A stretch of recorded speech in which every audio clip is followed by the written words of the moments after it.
Motorola's new One Hyper has a pop-up camera, Android 10, and a $400 price tag, and it's basically a budget OnePlus 7 Pro. That's the headline according to Circuit Breaker, which is part of TheVerge.com.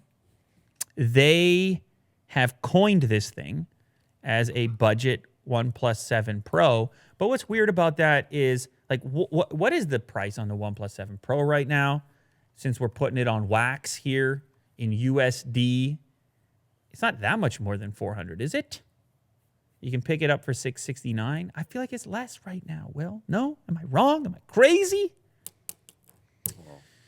The high-end 7 Pro is on sale for $550 for the holiday season. Does that sound better for you?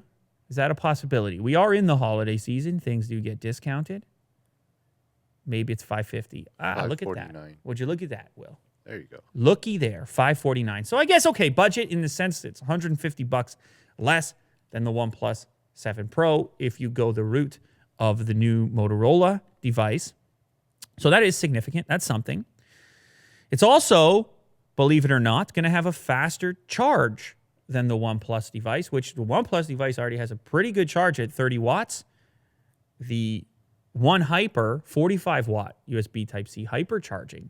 Okay, you have my attention. That's kind of cool. Pop-up camera, just like the 7 Pro, so you got no notch. Bit more of a chin, if we're being honest. Weirdly, it looks like a rear fingerprint scanner, which I never minded those. To tell you the truth, I never had a huge problem with those. Yeah. They were quick, and there was none of the stuff on the screen. And yeah. Some people said you can't unlock when it's on the table. You can't unlock. You got to pick up. I said, all right, I'll pick up. I didn't mind. It didn't bother me that much. And I liked the dedicated device because I always felt it a little bit more responsive than the in-display. I said, all right, I'll pick it. Other specifications, 6.5-inch display, 2340 by 1080, 90% screen-to-body ratio. I believe it's also got a 4,000 milliamp hour battery. It is a 600 series Snapdragon processor. So people are going to be talking about that aspect. They're going to say, hey, man, for 150 more with the promo 7 Pro, I get the 800 series chip in there. So there's an argument. I guess this all depends on cost sensitivity and whether or not you think that other chip is worth it, because that looks to be the biggest difference between the two devices. I feel like the chin is not as big on the 7 Pro either. Also, a lot of people are fans of what OnePlus does with the software.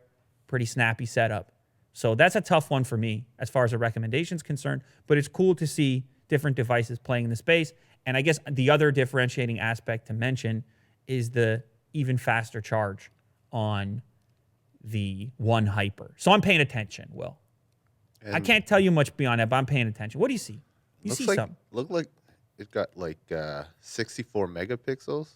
Oh, yeah. You want to talk about that camera setup? Well, it's just labeled there. Yeah. That's all I know. That's all you know about it. Oh, it also has a headphone jack.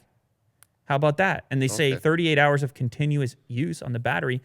What do they say here about that camera? Let's see. 64 megapixel main camera, which captures quad pixels, 16 megapixel stills, 8 megapixel ultra wide, and on the front is a 32 megapixel pop-up selfie. So I don't think you're going to see anything crazy coming out of that in terms of performance. Yeah. But it should be comparable. It would be probably in OnePlus wheelhouse. But yeah, it's going to be tough on the chip side to make that decision with the $150 difference, assuming that OnePlus stays locked in at that $550 promo price for the 7 Pro. So we'll see what happens.